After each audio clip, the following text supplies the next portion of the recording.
It's 9:59 a.m. when a man is jolted awake in his bed by a powerful, mysterious force. While he's trying to figure out what's going on, a giant 100-foot-tall column of water is already surging toward his hometown. In 20 minutes, most of his friends and family members will lose their lives when a sky-high wall of water sweeps away buildings, trees, and cars. And it can happen to you at any given time. It's the day after Christmas in 2004.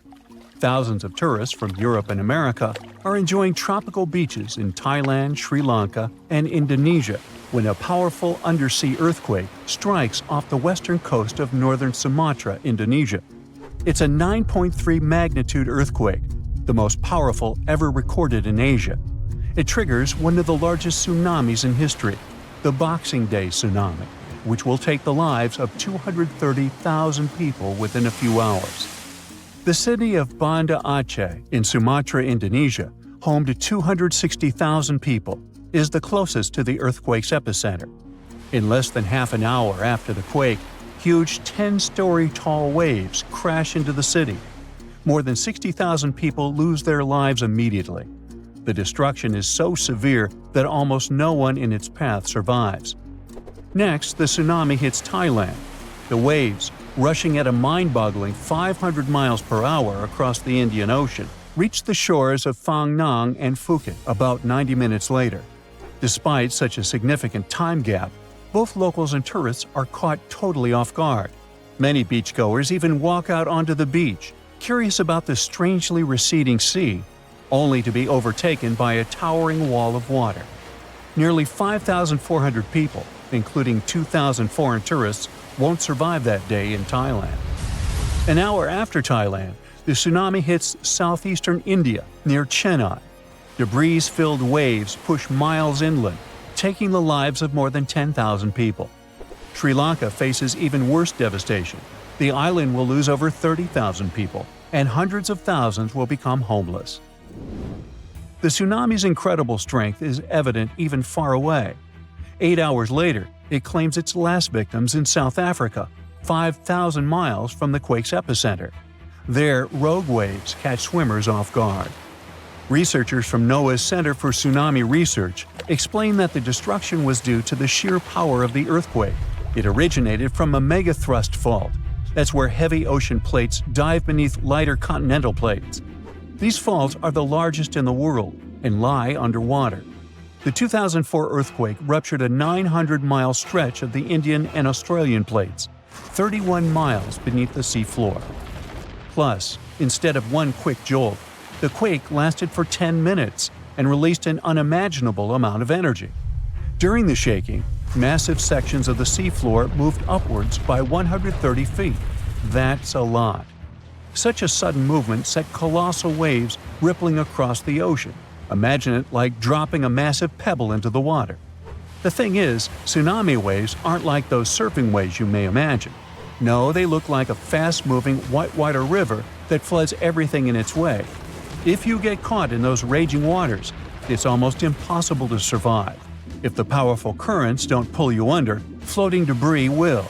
That's the reason why, during earthquakes, there are usually many injuries and fewer lives lost. With tsunamis, it's the opposite. There's way fewer injuries than fatalities because it's too hard to survive. Catastrophic tsunamis like the one in 2004 are rare. That's why India and Sri Lanka had no record of such disasters. This lack of experience, combined with the absence of warning systems, made the consequences of the disaster even more tragic. People didn't feel the earthquake because they were far from the epicenter. And with no natural warning signs, no official alerts, and no history of tsunamis, the waves that hit crowded coastlines had devastating effects. By the way, the Pacific Ocean, the largest ocean on Earth, is where most earthquakes and tsunamis occur. Locally damaging tsunamis strike somewhere in this ocean about once every 1 to 2 years. 76% of the recorded fatal tsunamis happened in the Pacific. And 99% of tsunami casualties are caused by local or regional tsunamis, which occur more often and hit quickly. But then a question arises: could a tsunami as devastating as the Boxing Day one happen again? Unfortunately, the answer isn't very straightforward. A warning system has indeed been established in the Indian Ocean. Its goal is to alert coastal nations of potential tsunamis. But human behavior is still a critical challenge. This became clear during a real-life test in 2012. That's when many residents of Banda Aceh, Indonesia, simply ignored evacuation towers after a tsunami warning. People never seem to learn, huh? The Indian Ocean Warning Network uses undersea pressure sensors placed near tectonic plate fault lines. These sensors detect any changes and transmit data to surface buoys, which then send it via satellite to control centers on land. Authorities analyze the information and decide whether to issue warnings and evacuate at-risk areas. Aceh, located on one of the world's most active fault lines, implemented additional safeguards. They installed sirens in coastal cities, and people get alerts on their cell phones. Plus, there are evacuation towers, reinforced concrete structures capable of holding 500 people. They are special safe zones. Authorities did test how well prepared people were. In 2009, 18 Indian Ocean countries participated in an evacuation drill, simulating a large earthquake. Thousands of coastal communities took part in this drill, and officials concluded that the exercise had been a success. Fast forward to the system's first real test in April 2012. An 8.6 magnitude undersea earthquake west of Aceh triggered tsunami warnings. And even though there were no significant waves, the whole situation revealed critical flaws. Many residents ignored evacuation towers, choosing instead to flee by car or motorbike. This led to citywide traffic jams, with people getting stranded in areas vulnerable to a potential tsunami. It was chaos. Some residents even went back to the beach to look for the signs of a tsunami, which is a life-threatening mistake. So apparently, there is still a lot of work to do when it comes to tsunami survival. But what you need to know by heart is the signs of an impending tsunami. First of all, it's severe ground shaking. Strong earthquakes near coastal areas can generate tsunamis. If you notice that water on the beach starts to recede at an alarming rate, exposing the ocean floor, reefs, and stranded fish, run. Then there might be unusual ocean sounds. Keep in mind that a loud roaring noise, resembling a train or jet engine, may accompany an approaching tsunami. If you notice any of these warning signs, do not wait for official evacuation orders. Leave low-lying coastal areas immediately and move to higher ground as fast as possible. If you're at home, make sure your family members know about the tsunami and follow official guidance. You should remember that locally generated tsunamis may strike within minutes. You have to act quickly. If it's a distant tsunami, you may have more time to evacuate. If you don't have an opportunity to move inland, hide in high reinforced concrete buildings. Avoid staying in small buildings or homes in low-lying areas. If you're on a boat, stay offshore. Tsunami activity isn't as dangerous in deep water, so avoid returning to port during a tsunami warning. If you're already in port, check with harbor authorities for guidance. If it's possible to move to deep water, do it in an orderly manner. It may be safer for small boat owners to leave their vessel and move to higher ground. And always, prioritize moving to higher ground over saving your belongings. If you live in a coastal area, you can take some measures to protect your property in advance. Since most tsunami waves are under 10 feet, you may consider elevating your house. It can reduce damage. You can also consult an engineer to assess and reinforce your home. And finally, don't forget to protect outbuildings too, and create fences that will allow animals to reach higher ground. Around 2,500 years ago, an earthquake completely changed the course of one of the largest and most famous rivers on the planet, the Ganges. Now, it's normal for rivers not to sit in one place, so if you live next to one, it could also just disappear without a trace or flood the whole city one day. In the case of the Ganges River, a supermassive earthquake became the reason for this dramatic change. Scientists say it might happen again, and it would be a huge problem for millions of people who depend on this river. The Ganges River starts as small streams in the Himalayas and travels a long way, over 1,500 miles. Along its journey, it meets other big rivers before all the water flows into the Bay of Bengal. The Ganges has the largest delta in the world among all rivers. Just like many other rivers in the region, it slowly changes its path over time. These changes, if they happen when a river wears away its banks, usually takes a long time, sometimes decades. Scientists have discovered that the Ganges-Brahmaputra river system has shifted several times over the last 6,000 years. When they looked at satellite images of the Ganges Delta, they noticed something interesting. There was a crescent-shaped dip in the ground about 28 miles away from where the river is flowing now.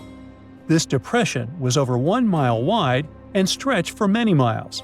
They thought it might have been an old main channel of the Ganges River a long time ago. In 2018, the team decided to visit the area to check it out for themselves and take samples to learn more about it. While driving back home, they noticed a pit where someone was digging dirt to create a pond. The next day, they planned to fill it with water, but the researchers spotted something strange in the dirt.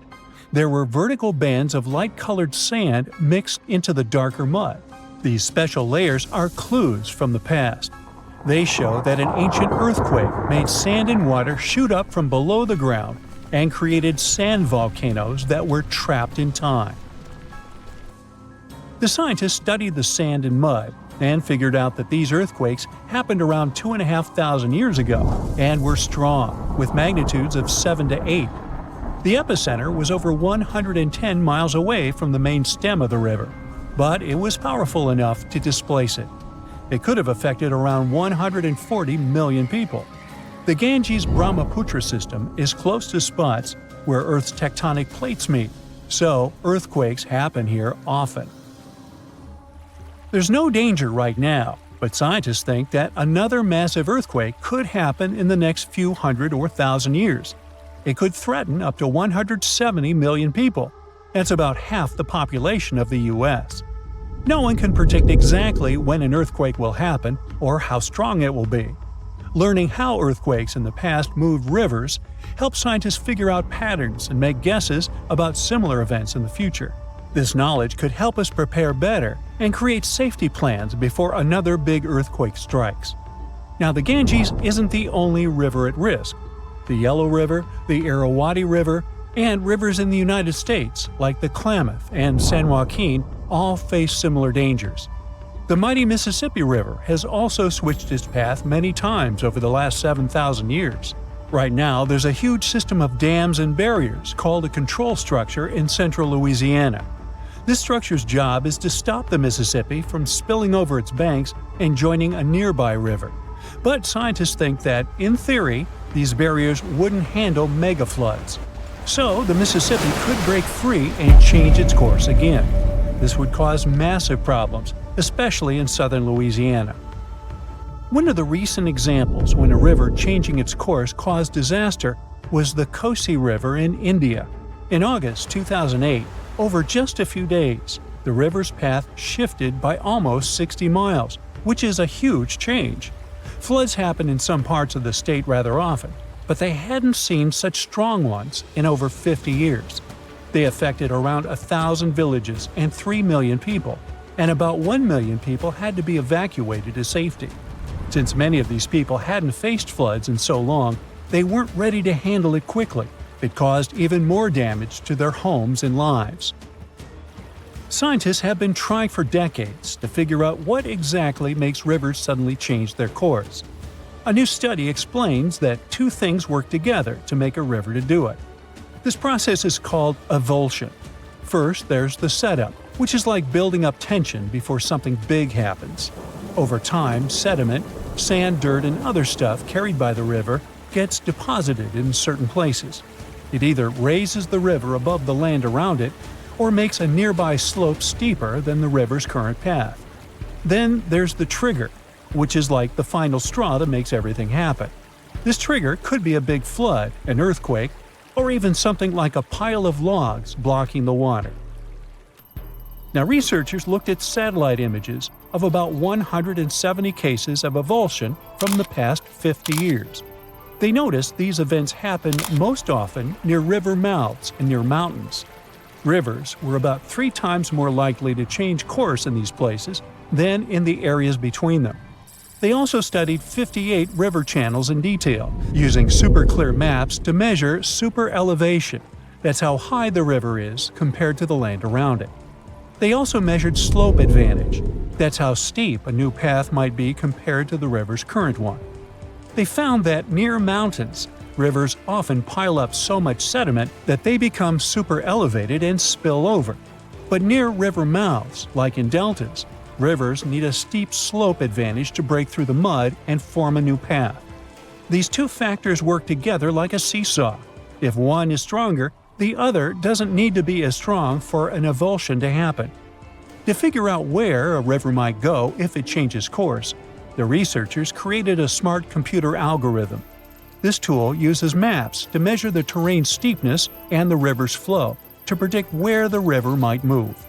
They tested it on 10 past avulsions, and it correctly guessed the path every single time.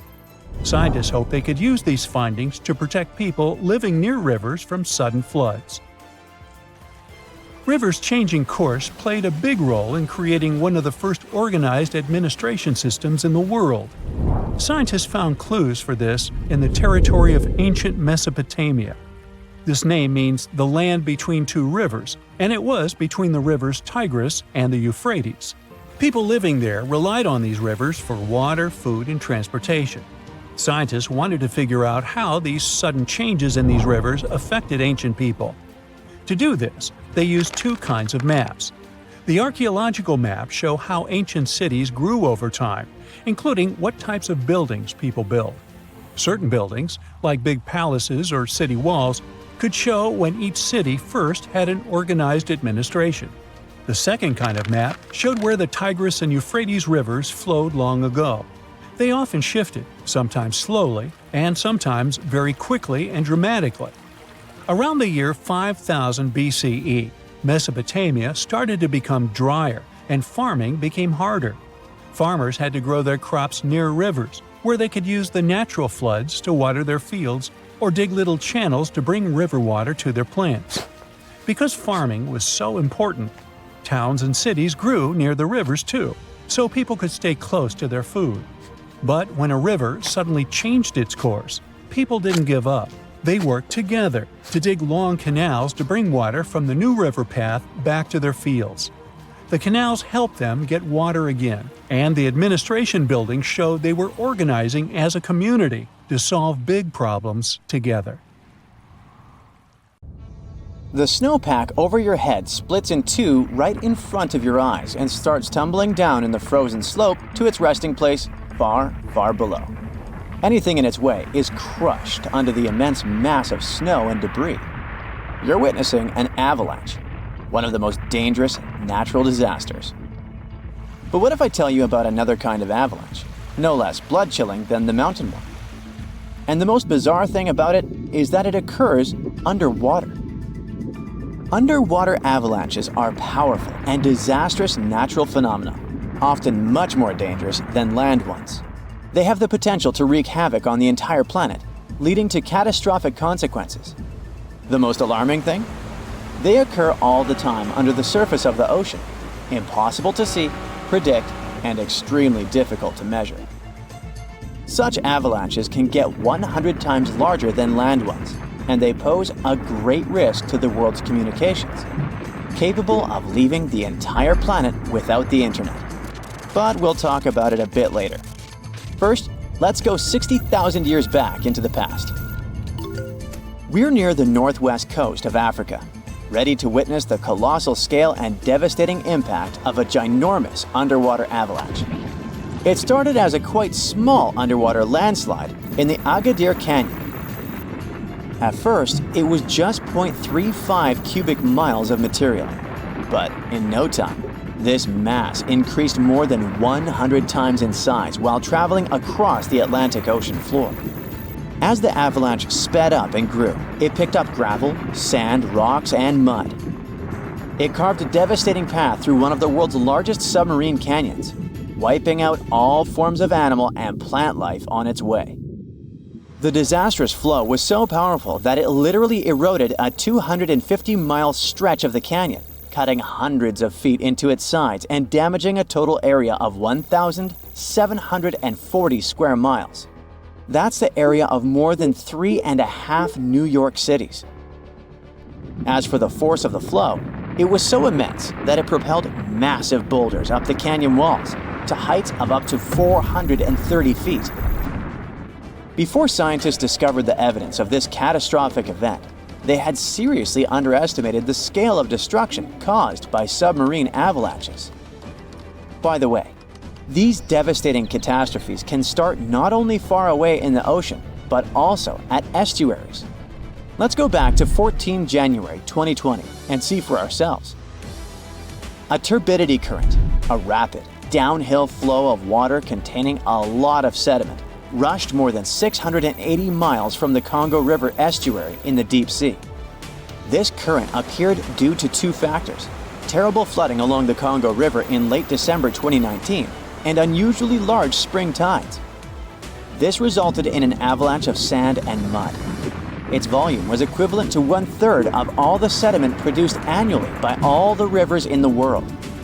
This sediment avalanche accelerated, increasing in speed from 17 feet per second in the upper part of the Congo Canyon to 26 feet per second when it reached the end of the channel, almost 700 miles away from the coastline. This route made it the longest avalanche of sediment ever measured on our planet. 2 days later, the flow reached the deep ocean. The avalanche broke 2 seabed telecommunication cables, cutting internet data speeds all the way across West, Central, and South Africa. Now, before this disaster, scientists considered that measuring powerful deep-sea avalanches was impractical. But the sediment flow in the Congo Canyon could be monitored directly, finally allowing researchers to assess how major river floods connected to the deep sea. They also concluded that how often underwater avalanches occurred depended on where the observer was. Seafloor canyons that are close to river mouths can experience several tiny avalanches per year. Other systems, far from river discharges like the Agadir Canyon, can only have one monster of an avalanche every 10,000 years or so. You're likely wondering, what can trigger an avalanche under the surface of the ocean? Well, earthquakes, typhoons, high tides, river floods, and even volcanic eruptions. And due to our changing climate, such events become more and more frequent and intense. At the same time, these triggers don't mean that an avalanche is bound to happen, nor do they relate to the scale of the event. See for yourself. In 1755, a powerful earthquake hit the coast of Portugal, wiping out large parts of Lisbon. Tens of thousands of people lost their lives during that disaster, but it only triggered a tiny underwater avalanche. And in 1929, a large earthquake off the coast of Newfoundland, Canada, triggered the largest underwater avalanche ever recorded. The flow traveled at a speed of 42 miles per hour, carrying boulders, sand, and mud.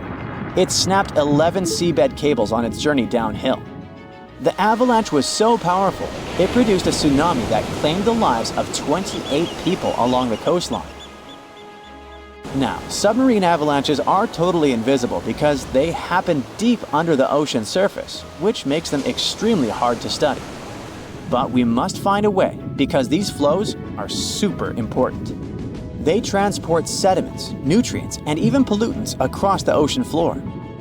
So, a research team from Liverpool decided to unravel this mystery. Over the last 40 years, they've collected more than 300 samples from the ocean floor. Combined with seismic and bathymetric data, which is a fancy word for ocean mapping, they managed to reconstruct a massive submarine avalanche.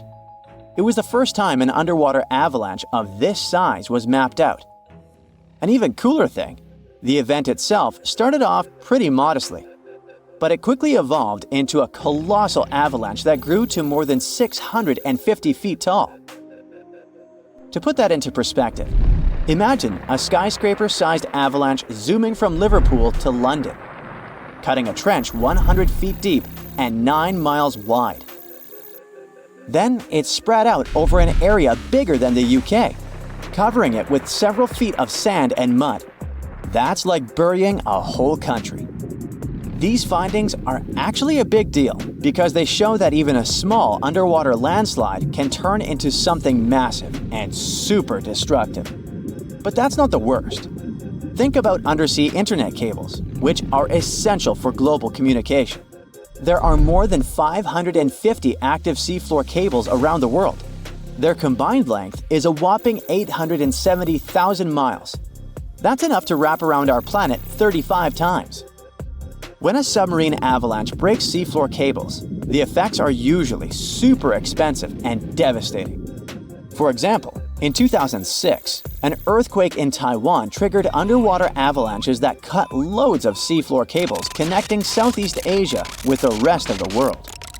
The largest internet operator in China had a 90% loss of traffic to the USA at the peak of the event. As for Taiwan itself, it experienced between 74 to 100% loss in traffic to neighboring islands. So now you probably get why we need to learn more about this natural phenomenon. Luckily, researchers at Tulane University have found a way to study it in 3D. Previous studies only looked at submarine avalanches in 2D, which didn't give the full picture of how they actually behaved. The new research focused on how underwater flows interacted with mini basins, natural features on the ocean floor that look like shallow bowls. Despite being called mini, these bowls can be huge, up to 4 square miles. When turbidity currents flow into these mini basins, they don't just stop. No, they hit the far side and curl back around like water eddies in a stream. These swirling flows move the sediment around before it settles on the ocean floor. The size of the mini basin and the speed of the flow can change how the current behaves. If the basin is big and the current is slow, it starts to fill up with sediment. But if you crank up the flow speed or shrink the basin, the current starts to overflow, spilling over the basin. To study all this, the researchers created a mini version of a mini basin in a pool and used different speeds of flow to simulate turbidity currents. They even made their own sediment mixtures to see how different sizes of particles would behave. In the end, they managed to mimic real-life ocean conditions, but on a smaller, manageable scale. Pretty cool, huh? So if you see a rainbow, that means you're in for some good luck. But if you see a deep-sea fish, this means that something tragic is about to happen. Let's have a look at ancient lores and what they might mean IRL. In August 2020, people started out their day just like any other in California. It was sunny, so they decided to soak in the sun at the beach. They were snorkeling and kayaking when one of them spotted something out of the ordinary – a doomsday fish. The creature was 12 feet long. It's known as an oarfish, and only about 20 of them have washed up in California since 1901. Oarfishes live in obscure parts of the ocean, but why are they linked to doomsday? Japanese folklore says they are harbingers of disaster. These creatures were once thought to be sea serpents, and they are known as the messenger of the beautiful palace at the bottom of the ocean. The thing is, they only left the beautiful palace to warn humans about a disaster. That's why they're mainly known as bad omens. And when you see one, you can expect to see a tsunami or an earthquake right after. Even oceanographers confirm that this is a famous association. Now here's where it gets weird. The oarfish washed up near San Diego shores on the 10th of August. And then, on the 12th of August, a magnitude 4.4 earthquake hit Los Angeles. That's not the first time it happened. In 2011, in Japan, about 20 oarfishes were found stranded on the beaches and coastlines of Tohoku. Right after that, a magnitude 9 earthquake and tsunami hit the city. Something similar happened in the Philippines. On February 8, 2017, an oarfish was seen. 2 days later, a magnitude 6.7 earthquake struck the city and its nearby provinces. Sure, there is no way to prove both events are connected. The Seismological Society of America is adamant in saying that this is pure superstition. A recent study analyzed the coincidences and concluded that this association is statistically untrue. Can we say this happened literally out of the blue? Humans have historically noticed animals acting strange right before natural disasters. Earthquakes, floods, even tsunamis. It's like animals can sense something we can't. In fact, there's a lot of science to back it up. Studies show that animals can detect subtle environmental changes, like shifts in the Earth's electromagnetic field or infrasonic sounds, things humans wouldn't notice. This happens because most animals have a wider hearing range than humans and have extra sensitive senses that help them detect gases emitted from the Earth. This theory got famous after the tragic tsunami that destroyed several cities and villages in Indonesia back in 2004. Most man-made warning systems shut down and didn't serve their role of warning humans about the disaster. Sensors were out of action due to maintenance, while other coastal areas simply didn't have any tsunami warning systems. Terrible timing, I know. Still, minutes and hours before the 30-foot wave hit the city, some animals sensed the danger and fled. Eyewitnesses say that elephants ran for higher ground, while flamingos abandoned their low nesting areas and dogs refused to go outdoors. A local reported that he saw a herd of buffalo turning their ears toward the sea and then stampeded to the top of a hill. A lot of the people that survived the tsunami used animals as their warning systems. Now, this is not the first time humans have relied on animals to save their lives. The first official account of when it happened dates back to 373 BCE. I wasn't around then, but the Greek historian Euclides reports how the local population saw rats, weasels, and snakes running from the town before a massive earthquake hit. So, what exactly is it that animals can sense that humans can't? To find that out, scientists put biologging tags on cows, sheep, and dogs living in Italy. For about half a year, they tracked the animals. During this time, official statistics recorded over 18,000 quakes in the region. The most shocking information was that animals began to change their behaviors up to 20 hours before an earthquake. Before an earthquake, something called positive holes happen. It's an electric charge that flows from the crust up to the surface of the Earth. They can change the air molecules above where they appear, and animals can pick up on them. There's also evidence that animals might sense changes in groundwater. Before earthquakes, the stress in fault lines can release radon gas, which could alter the chemistry of groundwater. Animals that rely on it might detect these changes and react. Birds are also super sensitive to shifts in the Earth's magnetic field, which can change just before a quake. Another research happened near Mount Etna. Located in Sicily, Italy, it's one of the most active volcanoes on the planet. In 2002, a massive eruption wiped out a ski lift, 2 hotels, and a series of shops located near Etna. So, over the past years, a group of researchers decided to track goats living next to Etna. Their big aha moment came in 2012, when the goats started to act erratically 6 hours before Etna started to spew lava. These researchers were able to retrospectively predict around 7 disasters over the course of 2 years, all thanks to these goats. Back in 2014, a group of scientists studying golden-winged warblers in Tennessee noticed something odd. The birds had taken a detour from their customary breeding grounds. These little birds flew 435 miles from the Cumberland Mountains, where they had just arrived after flying over 3,000 miles from South America. Right after the birds left, a series of more than 80 tornadoes struck the area, causing over $1 billion in damage. What these birds did is something scientists call an evacuation migration. They sensed the tornadoes coming from over 250 miles away. Infrasound is a big disaster giveaway. Storms and tornadoes make very strong infrasounds that can travel thousands of miles from the storm. Now, infrasounds are low-range frequencies, anything ranging below 20 Hz. With our normal set of human ears, we would never hear this.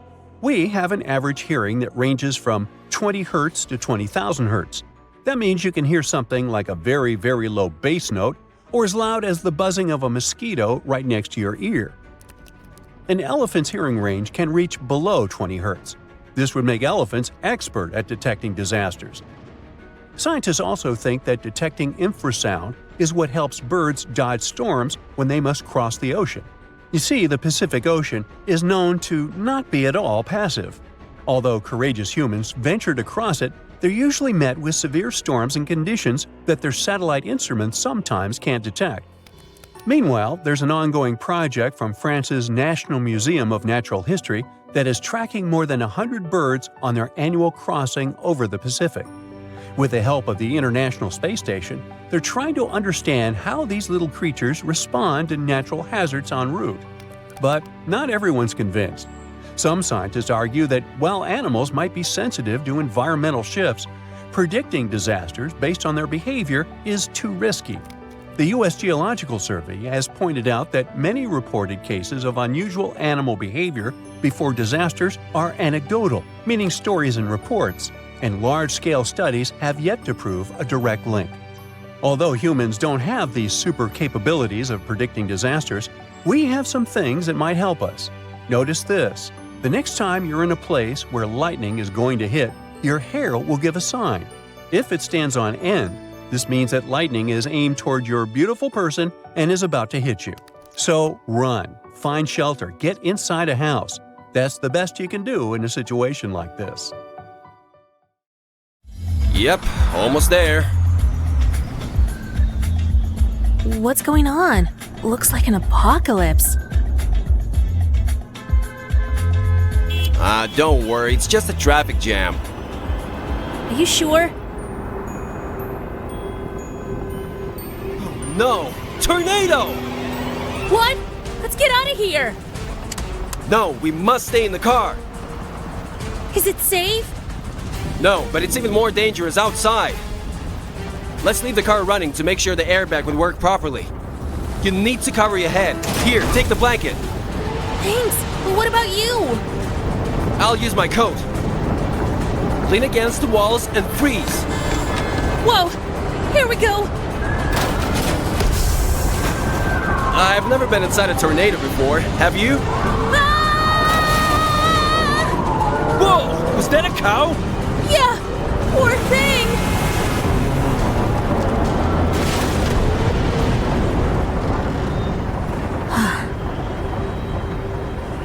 The smoke is too thick. We need to cover our mouths. Take this and tie it around your mouth. This will help protect our airways.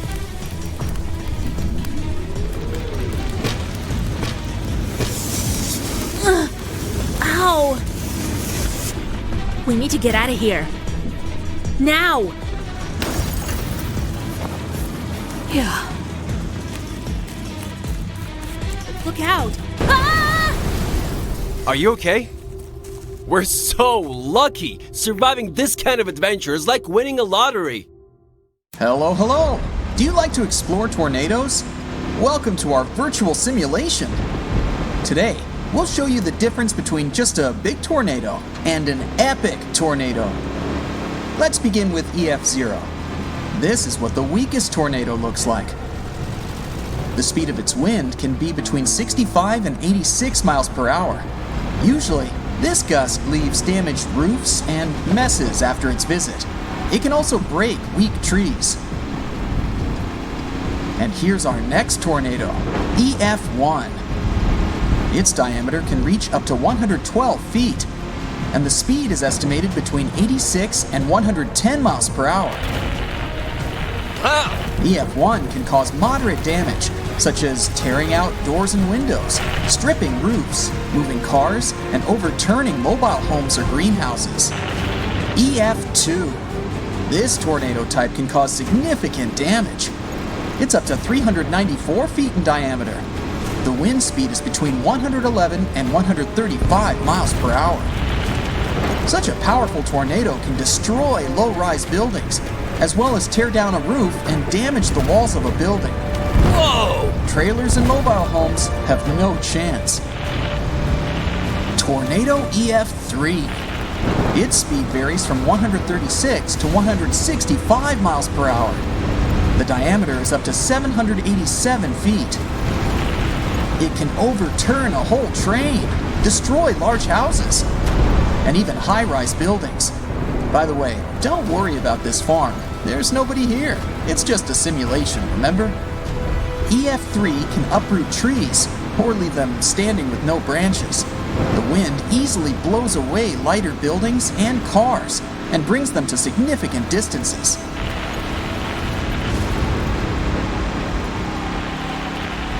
And now, say hello to EF4. Its diameter can reach up to 1,969 feet. And the speed of the wind is about 166 to 200 miles per hour.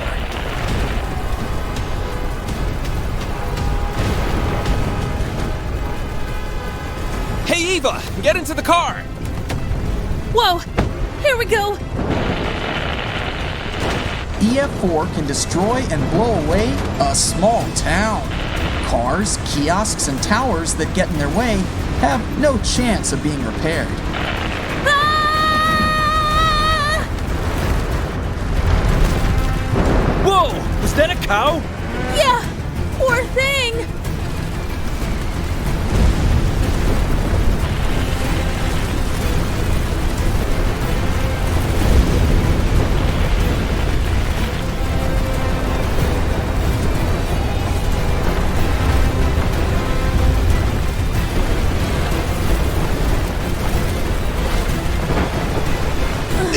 Hold on!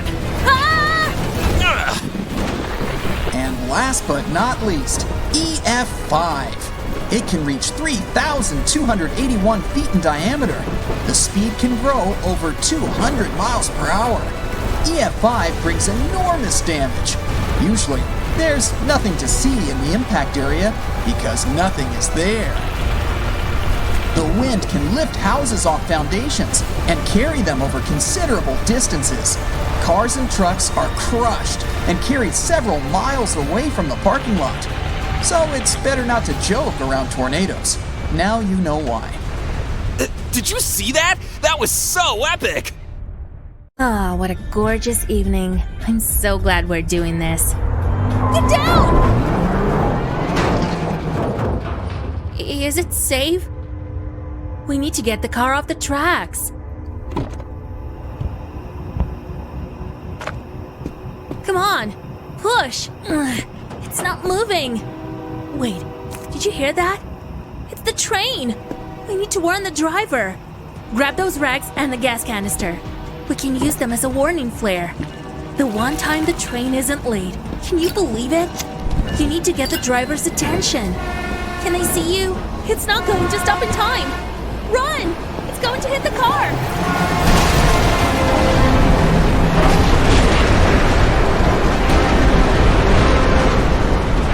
Look out! Oh, what a mess! I hope you've got insurance. You need to check on the driver. I hope they're okay.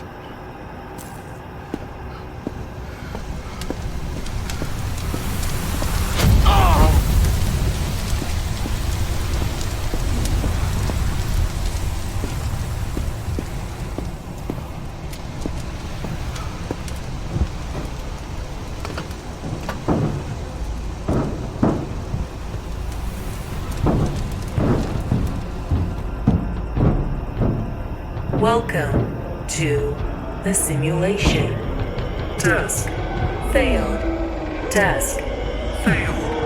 Activating shutdown procedure. Ah, what a wonderful day. But wait a second. Can you see that weird thing in the sky? No time to make a wish. It's an asteroid, not a shooting star. The chances of witnessing a large meteorite fall are very low, but it's still good to know what to do if it ever happens.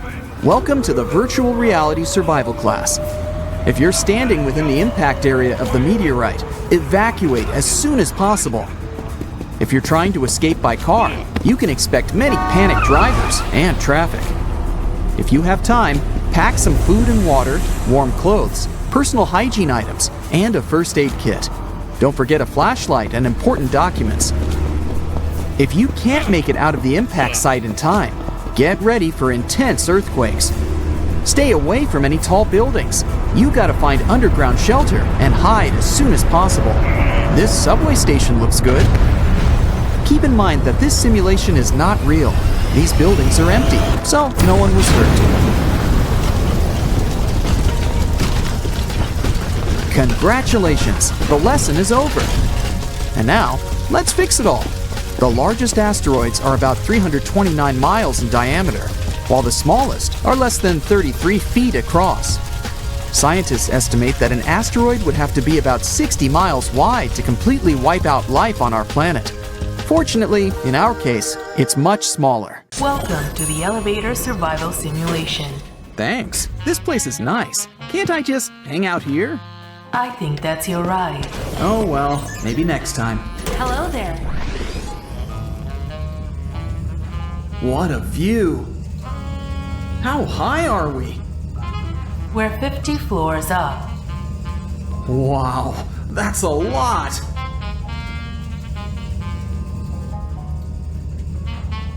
At least I'll be able to admire the sights on the way down. I wouldn't be so sure about that. Activating freefall program. Huh? What's happening? Don't worry. Remember, this is just a simulation. Do something! Make it stop! The emergency brakes were activated. They synced. Phew. Oh, I'm so happy. How do I get out of here? This isn't your floor. You didn't think it would be that easy. What? Let's make it more exciting. Going down. No, please stop! Help! Don't panic.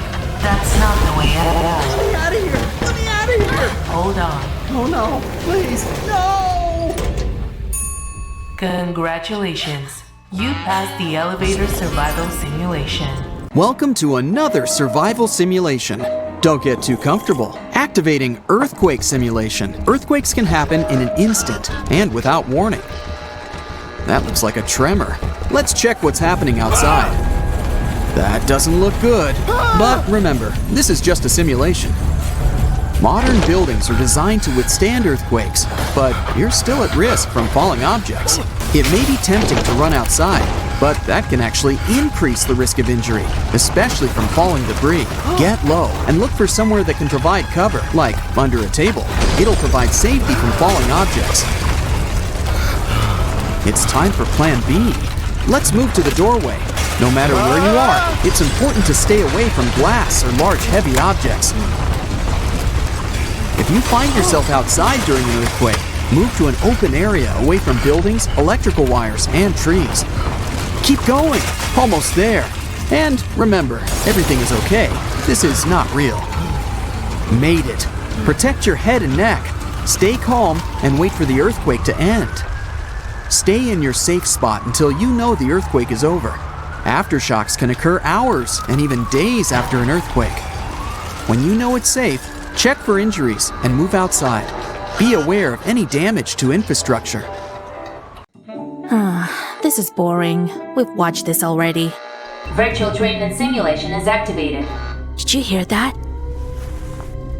You need to see this. We need to get out of here. Now!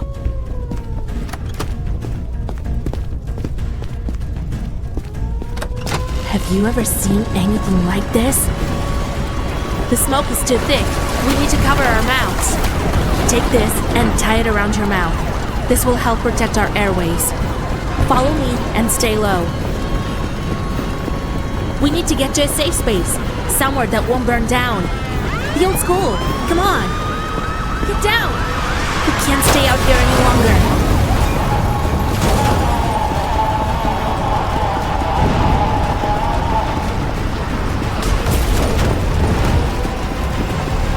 Look out!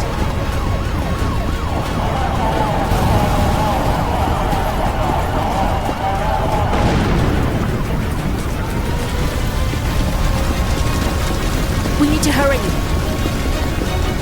Let's get inside. We made it.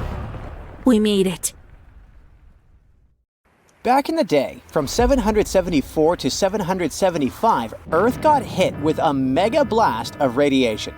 This crazy burst of energy left its mark. 3 rings from that year show way too high levels of radioactive stuff. But what exactly caused it? Scientists are inclined to think that the reason was a solar flare. Some folks think maybe a massive supernova caused a radiation blast. But astronomer Phil Plait says that if that had been the case, it would have had to be less than 1,000 light years away and would have had been crazy bright. But there's no record of that happening. No bright, shiny Death Star in sight. After looking at the radioactive carbon and beryllium in tree rings, scientists ruled out a bunch of other possibilities. At first, they considered that it was a smash-up between neutron stars or a neutron star and a black hole. These types of crashes produce a super quick blast of gamma rays without any light show, which lines up best with the evidence. But these kinds of collisions are super rare. Plait thinks it's kinda unlikely that this is the answer. He figures we should only see one of these events in our galaxy about once every million years. So having one just 1,200 years ago seems pretty wild. Scientists are seriously worried about these rare events. If one happened closer to Earth, it could seriously mess up life on our planet. Even if it was thousands of light years away, a similar event today could cause chaos with all the fancy electronic systems we've come to rely on. So it's a good thing those gamma ray bursts are so rare, because if they were more common, Earth might be in for a rough ride. You may think that if our planet could withstand mega radiation blasts, it can easily withstand something less frightening. Let's say grasshoppers. Sorry to say that, but it's not exactly true. Back in 1874, during a hot summer in Kansas, things took a strange turn. Grasshoppers, or should I say locusts, invaded the Great Plains like nobody's business. They came down like a storm, blanketing houses, trees, and even poor trains passing by. These bugs were on a mission to cause chaos. Farmers had to scramble to protect their wells and just about anything else worth saving. Locusts landed everywhere, wreaking havoc on everything in sight. Even poor sheep lost their wool. Locusts even stripped paint off wagons and handles off pitchforks. This is how destructive they were. Livestock tried to fight back by eating them, but there were just too many of these insects. That year, those critters caused about $200 million in crop damage. The locust invasion was so tough, even the US Army stepped in to help. In the end, locusts began to disappear, sparing the plains from further devastation. Natural disasters can be even more unexpected than radiation blasts from space and locust invasions. Check this out. Back in June 2017, a reindeer herder up in northwest Siberia was minding their own business when they suddenly heard a crazy loud blast and saw smoke shooting up from the ground. If that happened to me, I'd need to change my pants. Sorry. Later on, they found this huge hole that was like 23 feet wide and nearly 65 feet deep and was surrounded by chunks of ice and dirt. It turned out that there were over 17 such black holes in the area. They were filled with peaty water and shrouded in mystery. Some folks thought those were sinkholes. Others were sure they were left by top-secret device tests or even a bunch of meteorites. Now, the latest idea is that these holes are actually craters caused by the Arctic warming up and melting the frozen ground. The theory states that as the ground thaws, gas pockets trapped beneath the surface burst through, creating such dramatic holes. Apparently, these eerie craters have been showing up in specific spots in Siberia where ancient geological faults have been leaking out hot natural gas for ages. Combine that with some leftover methane from old lake sediments, and you've got a recipe for some explosive surprises as the planet heats up. Not scared yet? Alright, maybe you're afraid of darkness, huh? If so, you wouldn't like it back in 536. It's the year when the world went through a crazy 18-month period of darkness. A mysterious fog covered Europe, the Middle East, and parts of Asia, blocking out the sun and causing chaos. It was like the Dark Ages, but for real. It turns out that the main culprit behind this fog was a volcanic eruption in Iceland. This eruption spread ash across the northern hemisphere, causing temperatures to drop and crops to fail. People were freezing and starving. It was a mess. Historians from back in the day even talked about how weird it was. The sun looked like the moon, summers were freezing cold, and even China had summer snow. It was all because of the volcanic ash blocking out the sun. And to make things even worse, this period of darkness sparked the beginning of the bubonic plague in 541. Talk about a rough time to be alive. Let's go back to Siberia real quick. Back in 1908, way out in the wilds of Siberia, an asteroid dropped for an unexpected visit. Today, we know it as the Tunguska asteroid, but it didn't get its name instantly. Local folks only caught a glimpse of the show. A bright fireball streaking across the sky, followed by a massive boom. Trees went flying, fires blazed, and animals weren't too happy about it either. But since the area was so remote, not many folks took notice. For almost 2 decades, nobody bothered to check out the Tunguska site. People had too much on their plates back then. But then, scientists finally made it out there and found evidence of the asteroid's shenanigans. Later in expeditions, they found some spacey microparticles. Fast forward to now, and NASA has a whole planetary defense thing going on. They even sent a mission to test out asteroid deflecting tech. Because who knows when the next cosmic rock will come knocking on our door, right? In the middle of the 19th century, there was one more epic solar storm called the Carrington event. It may not sound like a big deal to you, but it had pretty rough consequences. The next day after the storm, Earth was hit with this insane geomagnetic storm that threw telegraphs off the rails and brought auroras to the tropics.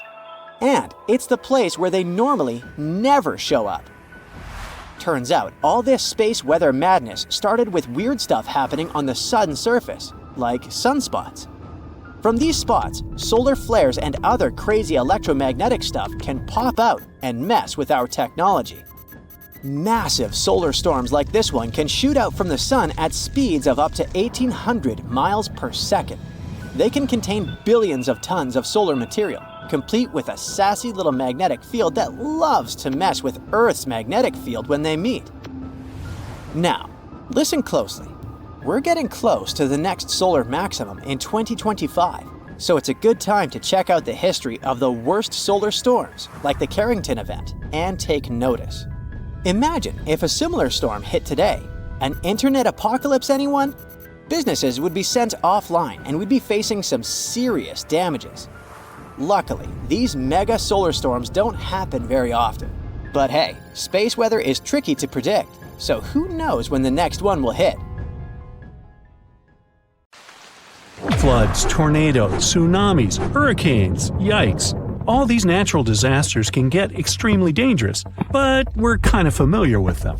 But how about a natural disaster that has never happened before, but could occur any moment now? It might be a super eruption. That's what happens when a super volcano erupts. You might know that Yellowstone Park is located on top of a supervolcano.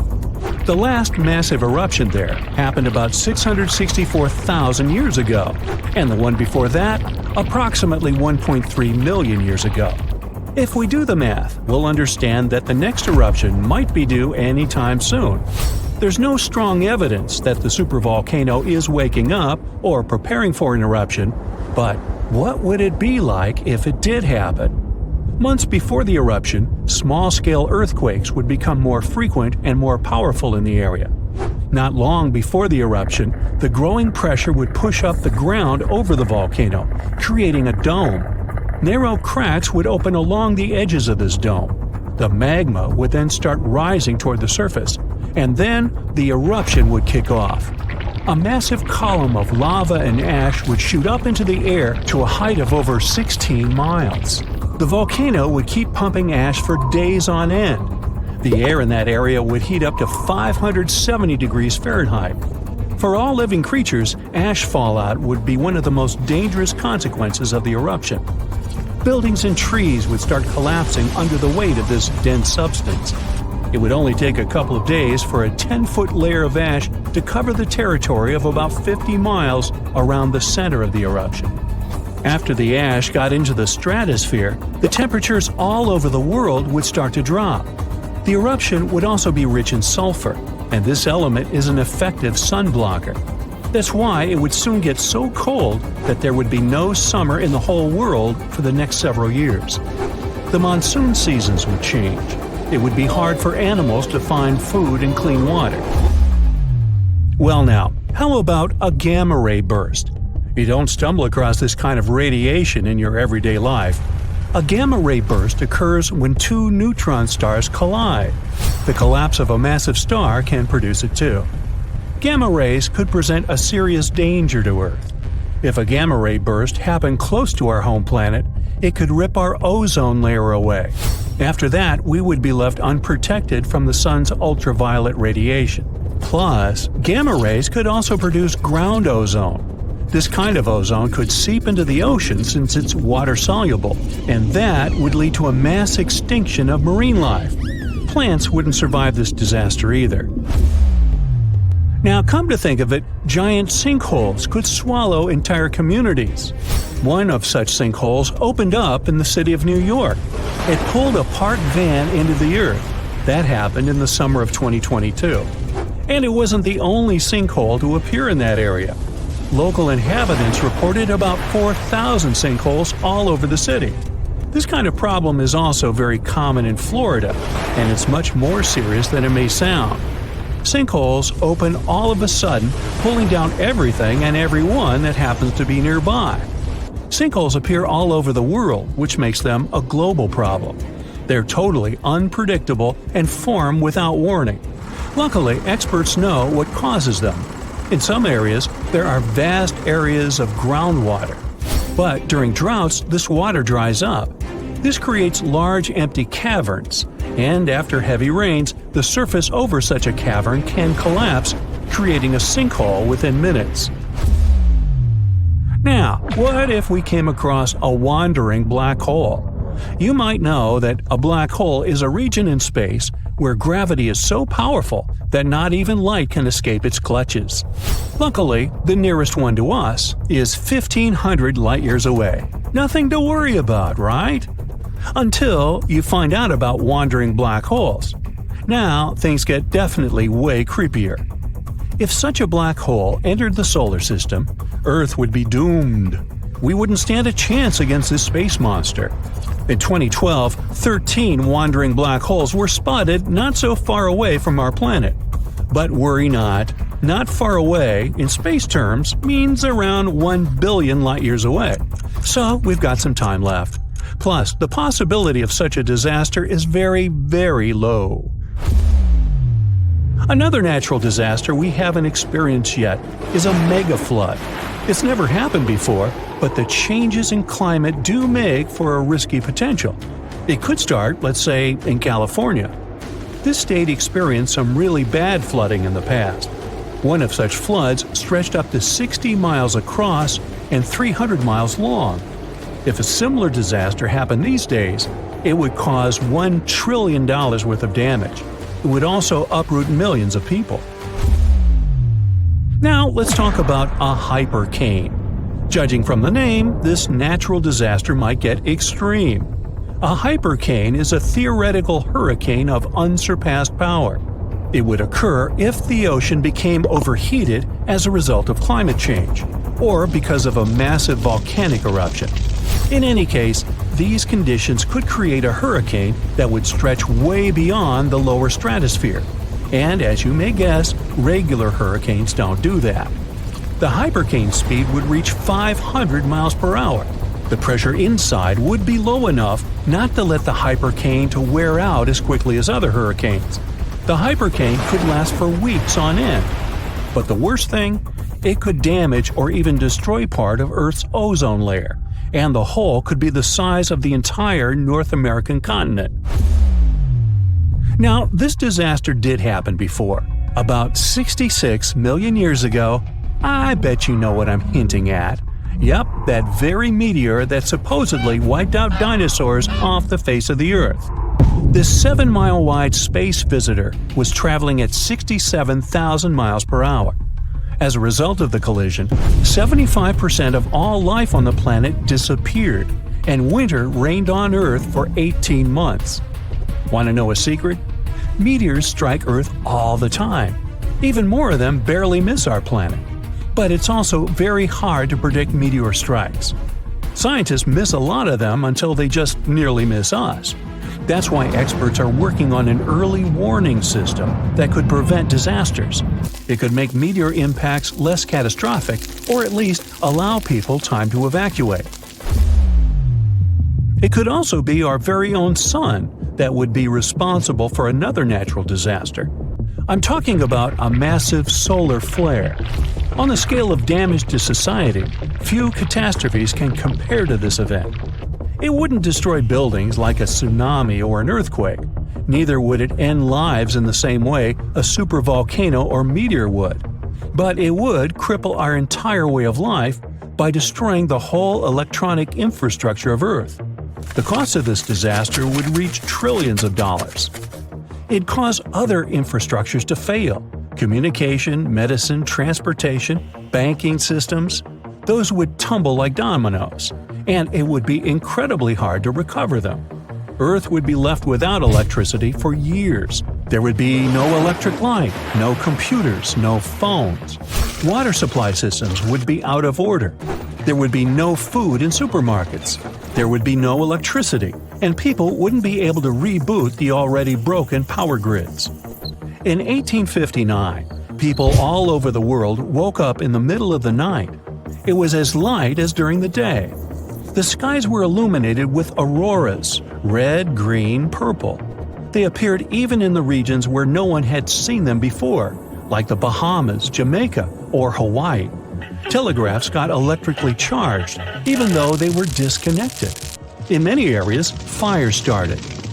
That was when technology barely existed. But imagine the avalanche of problems a solar flare could cause today. Roofs fly off like paper, huge trees are yanked from the ground, power lines snap and leave neighborhoods in the dark. Streets flood like rivers, homes are left in ruins. That's a hurricane passing through. After the wind calms down, the real mess begins. People stranded, no clean water, destroyed roads. Storms have been picking up for like 5,700 years. And the scariest part is that in the last 20 years, there's been a huge spike. But let's start from the very beginning. This is Belize, a small country on the northeastern coast of Central America. And this is the Great Blue Hole, a huge, deep underwater sinkhole about 410 feet deep and approximately 50 miles off the coast of Belize. It formed around 10,000 years ago, when the sea levels rose after the last ice age. A team of scientists arrived in Central America to study mud from way down in the Great Blue. They pulled out a long sample of sediment, which is basically layers of stuff that's settled over time.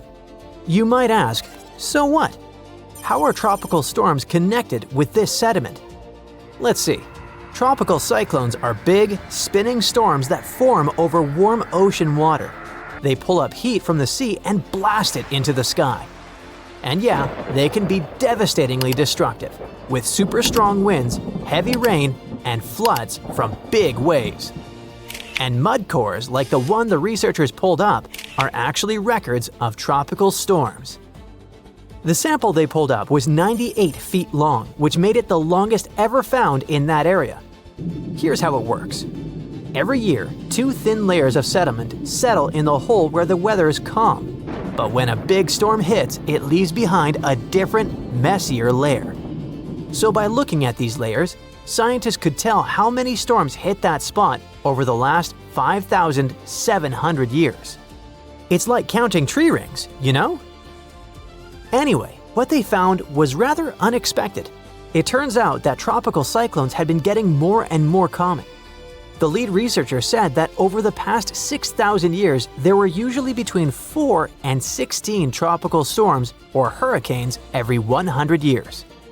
But just in the last 20 years alone, they found signs of 9 storms in that same little area.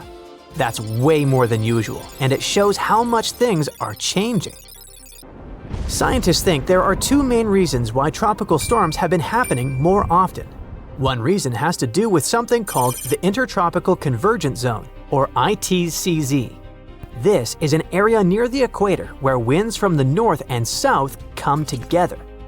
That spot has low air pressure, lots of moisture, and tons of thunderstorms. Just above it is the part of the Atlantic Ocean where most hurricanes are born.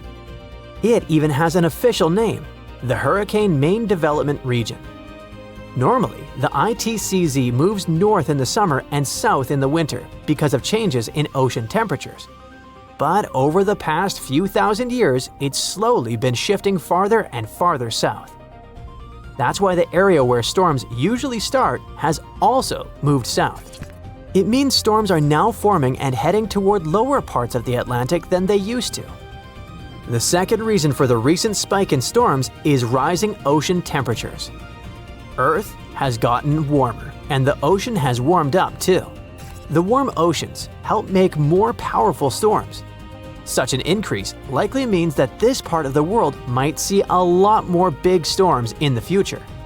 If things keep going the way they are, scientists think the Caribbean could get hit by as many as 45 tropical storms and hurricanes by the end of this century. That's way more than anything the world has experienced in the last 5,700 years. There are just too many changes in the world that influence the situation. They create the perfect conditions for more storms to form and get really intense really fast. But if you think storms are getting more intense only over the ocean, let me tell you about America. A bunch of really dangerous storms, including tornadoes, dust storms, and wildfires, tore through several states in the Midwest and south of the USA in March 2025. At least 42 people lost their lives, and the scale of the devastation is enormous.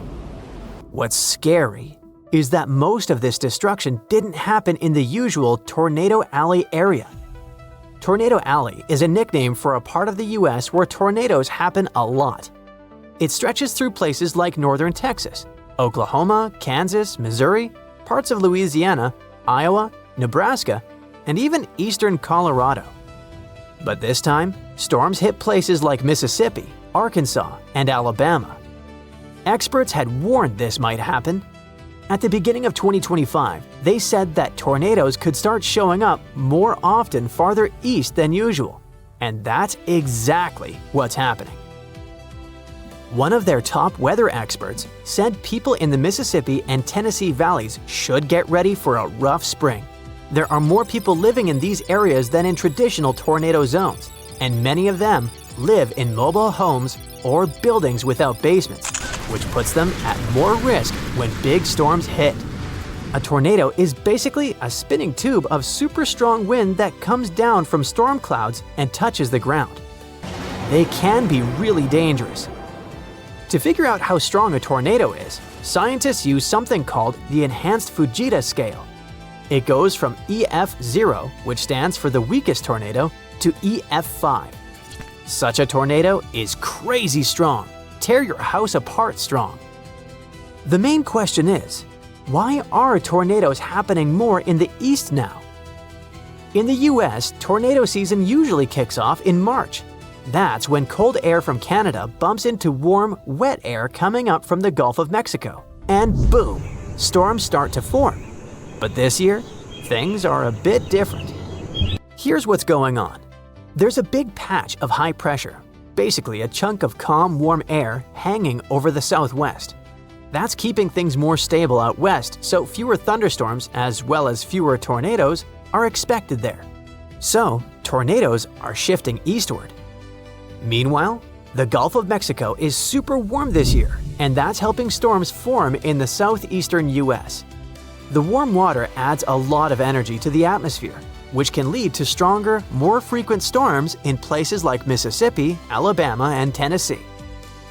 Up north, around the Great Lakes and Northeast, it's staying cooler this spring. That means fewer big storms up there, at least for now. Now, let's get back to those devastating March storms. On March 14 and 15, a huge storm system blasted through parts of the central and southern US. This system brought 52 confirmed tornadoes, massive dust storms, and fast-moving wildfires. It all led to almost 1,100 canceled flights.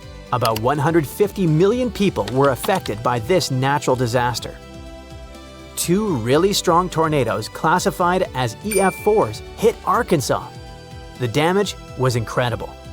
One of those tornadoes, which hit a town called Diaz, had winds up to 190 miles per hour. That's insanely fast! For comparison, the average speed of a Formula One car is around 130 to 160 miles per hour.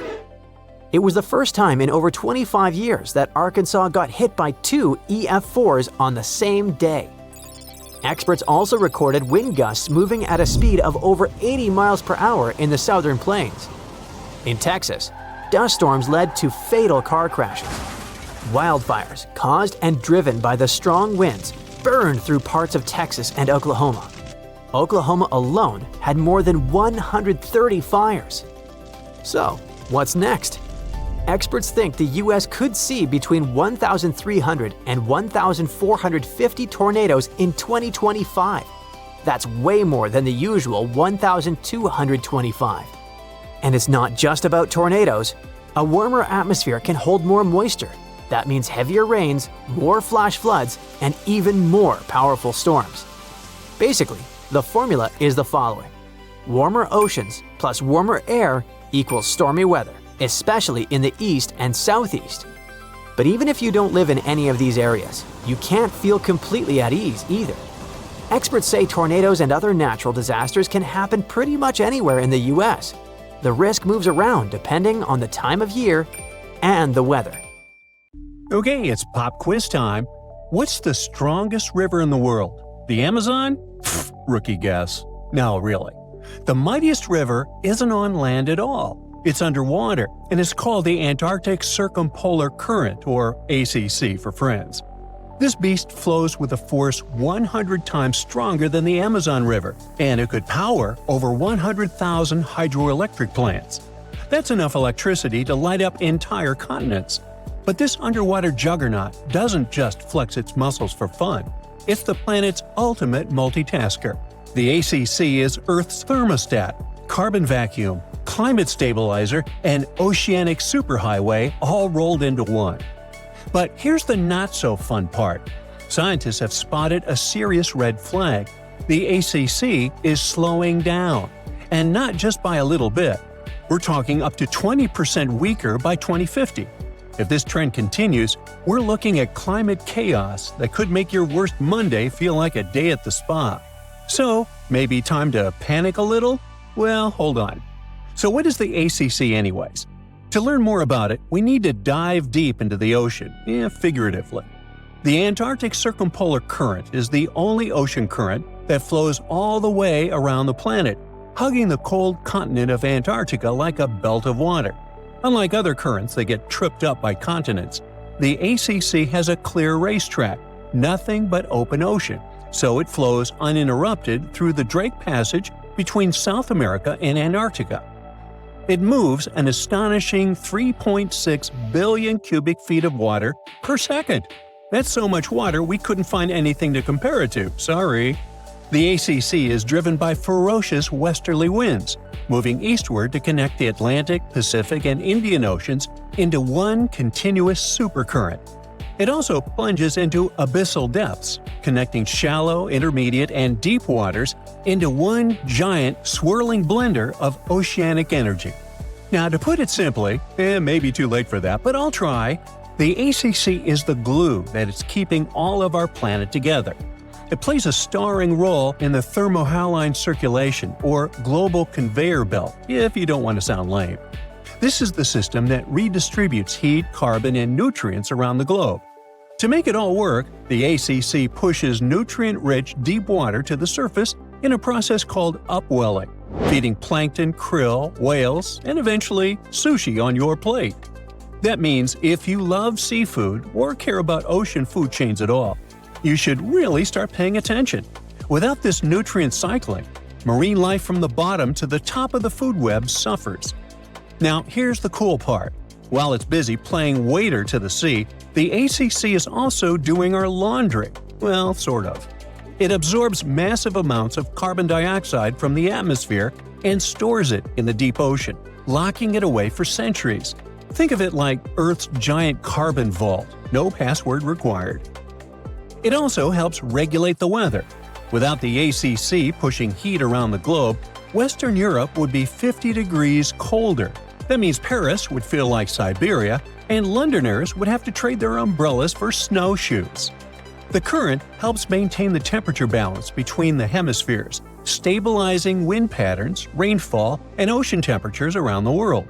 Even hurricane patterns could change because warm ocean surfaces are a key ingredient for cyclone formation.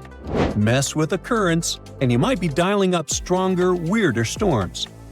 So, why is it slowing down?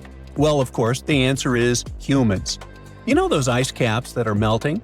Well, in Antarctica, where our friend the ACC lives, there's so much ice that if all of it melted, the Earth would rise more than 200 feet. That's taller than Cinderella's castle. What's worse, 60% of all the fresh water in the world is frozen in that ice. While that much water melting is already terrifying, it's the freshness of the water that really messes things up.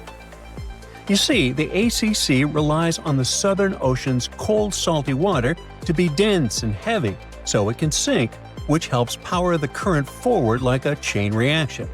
But when fresh water from melting glaciers pours into the ocean, it dilutes the saltiness. That makes the water less dense, so it stops sinking properly. Without that sink and flush mechanism, the ACC can't maintain its powerful flow. It's like trying to flush a toilet with no gravity.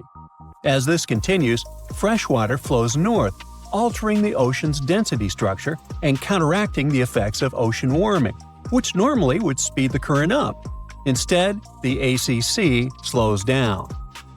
A weaker ACC means less upwelling, so fewer nutrients reach the surface. This could devastate Antarctic marine ecosystems, reducing biodiversity, collapsing fisheries, and threatening species like penguins, whales, and krill. It also opens the door in Antarctica to invasive species, like the southern bull kelp, which could throw entire food chains into chaos. Krill alone are the main food source for whales, seals, penguins, and fish. So when krill populations crash, the whole system begins to wobble like a house of cards in a hurricane. And then there's the feedback loop from hell. As the ACC weakens, more warm water can sneak southward, reaching Antarctica and melting the ice even faster. That melting will dump more fresh water into the ocean, which will weaken the current even more, which will melt more ice, and you get the idea. It's a vicious cycle. Worse still, warm waters underneath ice shelves can cause them to break apart from below, meaning the melting accelerates even when surface temperatures seem stable.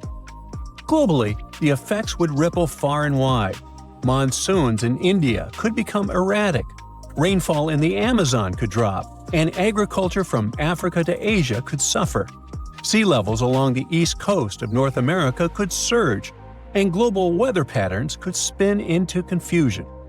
Even the Southern Ocean's ability to support commercial fisheries, like Chile's lucrative salmon industry, could decline as nutrients fail to reach the surface.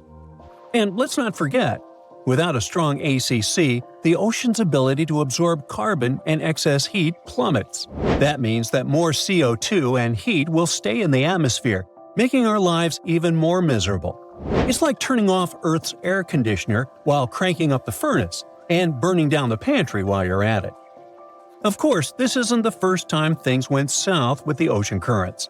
Before humans started heating up the planet, Earth went through a deep freeze called the Little Ice Age, and it wasn't just about colder winters. This icy chapter may have kicked off when ocean currents in the North Atlantic started acting weird. And it wasn't so long ago. This Little Ice Age had a peak in 1850, literally yesterday. Scientists believe that melting glaciers and massive exports of Arctic sea ice flooded the ocean with fresh water. That fresh water messed with the ocean's usual saltiness and density, weakening powerful systems like the AMOC, short for Atlantic Meridional Overturning Circulation. That's a mouthful. It's another crucial piece of the global conveyor belt puzzle.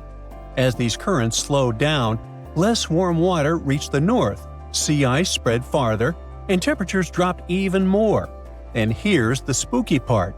Records from seashells near Iceland show that this shift didn't happen all at once. It came in two waves, like the planet was struggling to stay stable before tipping into a colder world. And because the AMOC is also part of the crazy life support system of planet Earth, everything is connected. Both systems are influenced by temperature, salinity, and the sinking of cold water. When the ACC slows, it can alter the balance of deep water formation and mixing, potentially weakening the AMOC too. That's a domino effect you really don't want to see. In fact, some models suggest that if both the ACC and AMOC are pushed past their tipping points, the result could be centuries of unstable climate conditions, way beyond anything modern agriculture or infrastructure is built to handle. So, next time you're sipping a cold drink or enjoying sushi, maybe raise a toast to the mighty ACC. It's doing a lot more for you than you think, and it could really use a little appreciation and less ice melting, please. Ooh, you're diving into the dark and icy waters of Antarctica. The eerie blue darkness is enveloping you, reminiscent of the vast expanse of open space. In these depths, where you least expect to encounter any living creature, you suddenly hear a loud, strange sound. A quacking noise, as if a giant duck was hidden in the deep.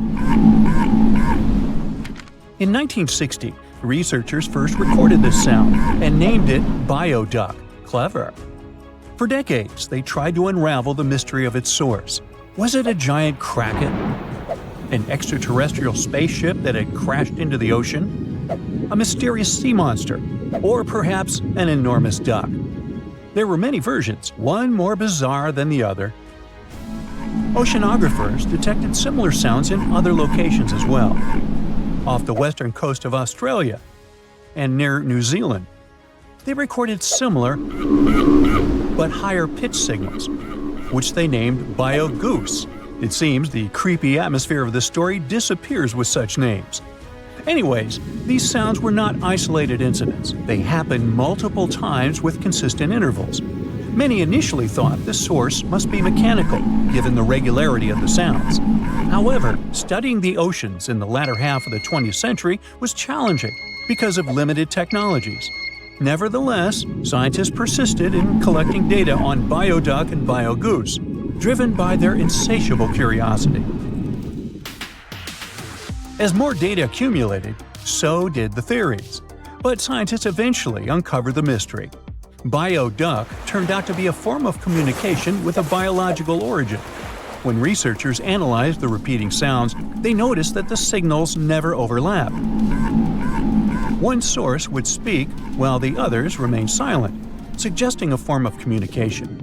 The question remained, which ocean creature possessed such an extraordinary method of communicating through varied frequency sounds? The answer, as many have guessed, is whales. Scientists compared the Bioduck sound from Antarctica with the calls of minke whales and found striking similarities. The Biogoose sounds from the waters off Australia and New Zealand likely belong to other species or very young minke whales. This discovery, however, only deepened the mystery. What purpose did these sounds serve? Were the whales discussing their dinner plans, laughing at the humans recording their voices, or perhaps sharing deep insights about the universe? The possibilities were endless, but the most astonishing revelation was that humans might one day learn to communicate with these magnificent creatures. Communicating with whales is no longer a far-fetched idea. Scientists from the University of California have already established contact with a humpback whale named Twain. In a groundbreaking experiment, researchers conducted a 20-minute conversation with the marine mammal. Here's how they did it. The specialists went on a marine expedition to the coast of Alaska, where they recorded the sounds of a group of humpback whales. Then they played these sounds through speakers, sending the signals back into the ocean. The recorded sounds resembled a greeting, like, "Hey, what's up?" but in the whale language. These greetings are used by whales to call each other or indicate their location. Now, soon after sending the signals, the researchers received a response. Twain approached the boat, circled it, and replied with a hey of its own. This marked the beginning of the first ever human-whale conversation. For 20 minutes, the scientists sent 36 signals to Twain, and each time the whale responded.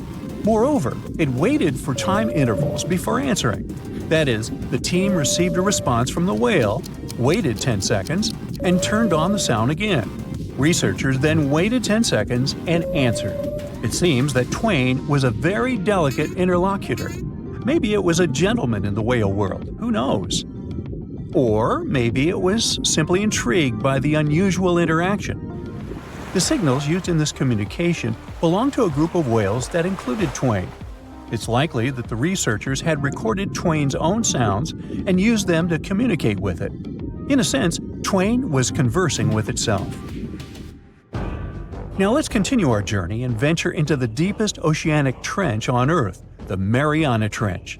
A quick reminder, the Mariana Trench is a colossal chasm in the ocean floor, stretching over 1,500 miles south of Japan and reaching a depth of nearly 36,000 feet at its deepest point. To put that into perspective, the height of the Burj Khalifa, the world's tallest building, is like 1/10 of the Mariana Trench's depth. Now imagine this. In this deep, dark abyss, scientists recorded a strange sound.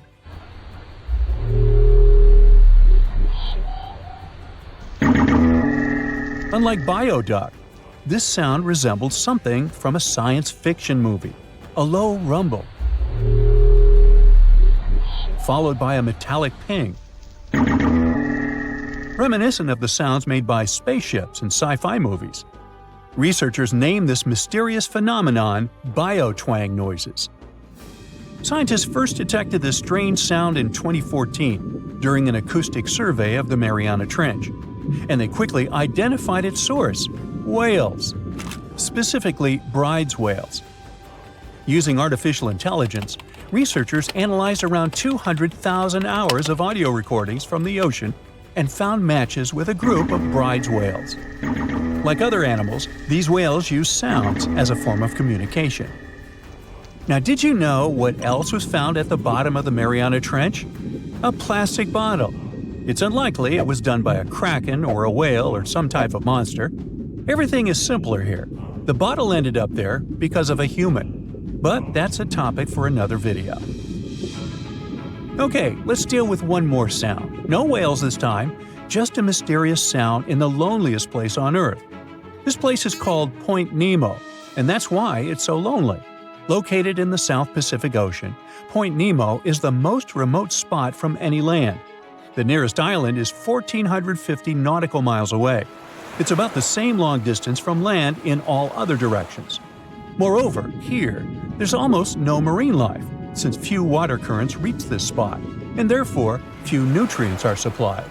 In a sense, it's a water desert. And so, in 1997, oceanographers recorded a very strange and frightening sound coming from the depths in the area of Point Nemo.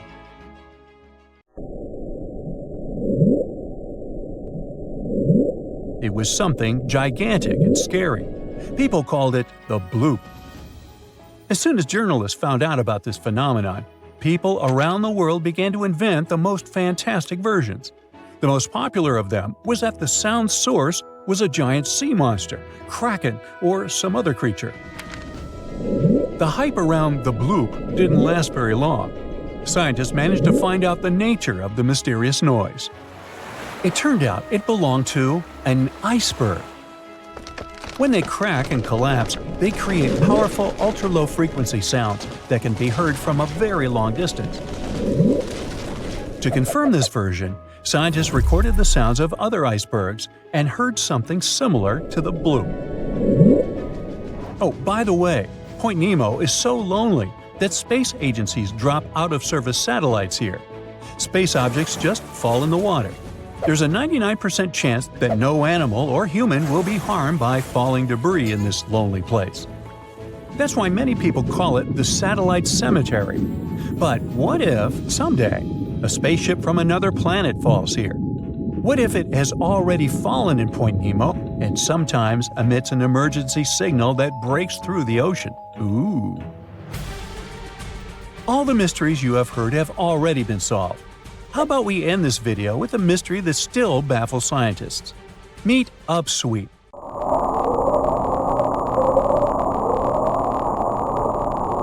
One of the most mysterious sounds ever recorded in the ocean. It's not just noise, it's a series of short ascending tones repeated at intervals of several seconds.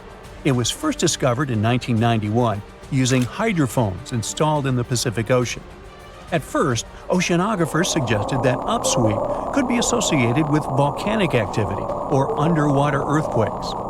But the seasonal nature of the sound and its intensity change depending on the time of year, which rules out these versions. People began to consider hypotheses related to the biological life of the ocean. They studied the migration routes of marine animals and their behavior at different times of the year. However, despite all efforts, the sound source has not been identified. Some studies suggest that upsweep may be associated with certain species of fish or other marine animals that make sounds for communication or navigation, but no one has been able to prove it.